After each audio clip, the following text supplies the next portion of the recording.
So I got a channel comment the other day. Yeah, I know. I'm making something out of nothing. I get a lot of them. However, this was one that was extremely interesting to me. The guy said, please do a review of Opeth's Morningrise. It's the only album of theirs I really can't get into. And I thought to myself, well, why in the hell not?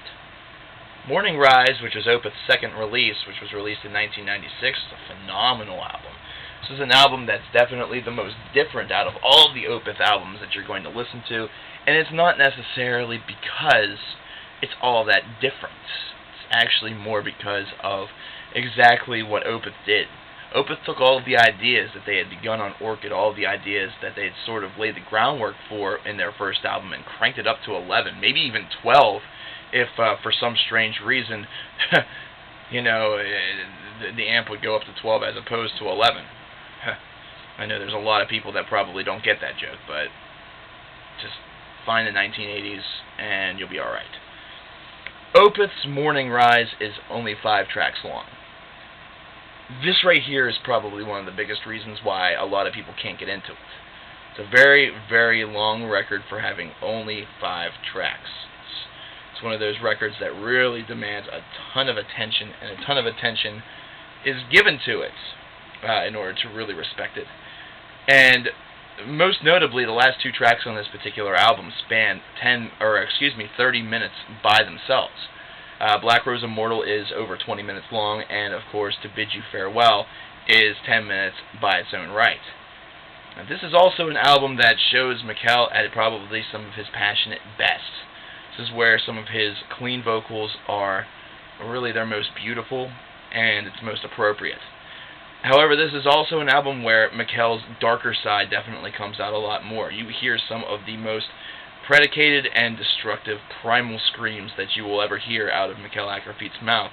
And it's something that is done, really, everything that's done on this album is it's done very tastefully and appropriately, because it's something that fits the music, it fits the atmosphere. And that's what this album is all about. If I were to give you a reason why you should be able to get into this record, is that if you like any sort of atmospheric metal, you should feel right at home with this particular record by Opeth, Morningrise. The first thing you notice is, just like with Opeth's Orchid, you don't see the title of the record, you just see the logo, and you see the scene right there in the background. And much like Orchid, of course, in the booklet, it's almost like everything is a journal page, except Nectar and To Bid You Farewell are both on the same page, because Black Rose Immortal, well, it's 20 minutes long for a reason. And it's something else it's also kind of interesting. I told you that Black Rose Immortal and To Bid You Farewell were tracks 4 and 5. Nectar is kind of written in the place of what track 4 would be. It's not so much an error, it's just that Black Rose Immortal demanded that much space, whereas Nectar and To Bid You Farewell could be done into columns. So Nectar is track number 3, don't get me wrong. Now, the album itself starts with Advent, and Advent was for the longest time one of the hardest songs for me to get into by them, and I don't know why, because it's an excellent song. And in fact, on the Orchid release that I have one of the earliest recorded forms of Advent, which was entitled Into the Frost of Winter. I think Advent was probably a better title. That's just me, though. However, this is a great opener. This is a very strong song. It definitely gets you on that whole thrill ride of atmosphere. You kind of understand what's going on, what's going to happen. The Night in the Silent Water is track number 2, and this is where you understand that Opeth also can write riffs that get stuck into your head. They have that addictive and hypnotic element that if you didn't understand that on Orchid, well, now you do. Now you understand it. Now you get it. It's something that's hitting you like a 10-ton brick, so to speak. Night in the Silent Water is a fantastic song. Nectar is also a fantastic song. It's where you definitely hear that passionate primal scream by Mikkel, and the line is absolutely necessary for that. And guide me inside your warped labyrinth to the well of sin. I swear I will always love you. And of course you can understand I will always love you was the line that he was expressing the primal scream on. However, the real centerpieces of this album are the last 2 tracks, for me especially. However, it seems to be a universal tongue held by many people in the metal community. To Bid You Farewell is a fantastic outro song. It's one that's sung almost completely clean. It's one that's extremely low key for Opeth, and you can definitely see that they had that capability of doing a whole song in their traditional, 10-minute length style, but not have it be just an absolute, black and death progressive attack. They were able to do this without all that.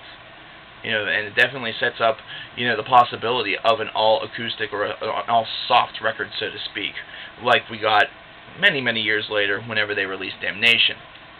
However, for me, Black Rose Immortal is not only the centerpiece of this record, it's the reason why anybody should love this record. This is a massive song. This is 20 minutes plus. This is longer than some people's albums, so to speak, if you're a big fan of, crust punk, or if you listen to Agoraphobic Nosebleed or Assuck, you know that their albums are, spanning anywhere between 12 to 17 minutes. And this one song is mammothing over, over an entire record. This is definitely their magnum opus. This is probably the best song that they have ever recorded. It's also the longest song they've ever recorded. Does that make it any sort of difference? No, not really. However, the one thing is that if you're not really into the first 7 or 8 minutes, I'm sure a lot of you are, because this is the heavier part, the heavier side, the real, gripping side. This is this. Have you ever seen a movie that just kind of guides you in? It kind of guides you in. It has that rip-roar in action and everything. It just keeps you involved. And then all of a sudden something happens that leaves you in suspense. They keep you there, and you don't want to turn the television off, even if you have to work in an hour, or you don't want to turn off the music, because you have to work in 10 minutes and you have to leave. Your girlfriend's nagging you because she wants to get laid, but you're just sucked into this. Whatever. This is a song where that's going to happen to you. Right around 8 or 9 minutes in, right at about the halfway point of this track, the whole dynamic of it changes. And you get this elegant and beautiful, progressive, soft, melodic passage. You hear, of course, the opening lyrics to this particular part. Eyes attached to your mute portrait, we spoke only through thoughts. Together we gazed, awaited hours brought thirst and the rising sun. And then it just changes. It's soft. It's almost like a prelude to bid you farewell. And you hear sunbirds leave their dark recesses. Shadows gild the archways. Do not turn your face towards me, confronting me with my loneliness. You are in a forest unknown, the secret orchid, and your voice is vast and achromatic, but still so precious. It's a short little part. It's a short little piece. It's only a couple of minutes long, but it's beautiful. It's definitely a reason that if you're not a big fan of the soft parts, you're going to love this. You really are. Even if you hate soft parts with a fiery passion, even if you're that cult, if you're that fucking black metal, that you just despise that stuff, you will love this. I guarantee it. Because it fits so well in the song, it builds the atmosphere so well, and if it doesn't give you goosebumps, if it doesn't make your hair stand on end, stop listening to music. Because you're this one-sided monochromatic moron. And then, of course, the rest of the track returns a little bit more towards the aggression that you heard with the open. Just a fantastic song. Absolutely fantastic song. You can't get into Morningrise, my friend, then I hate to say it, you're really missing out. This is a phenomenal album. It may demand multiple listens from you in order for you to have a vast and precious respect for it, as most of us already do. However, that respect will come, believe me. The one thing that I will say about Opeth's first two albums that's something that they have in common, is that for some fans, these are difficult releases to get into. These sometimes require a little stretch of the imagination and a little bit of patience. These are albums that aren't going to necessarily come to you as genius right away. However, they will. You have to continue to give them the respectful listens that they deserve, because these are two of the most important albums of Opeth's catalog.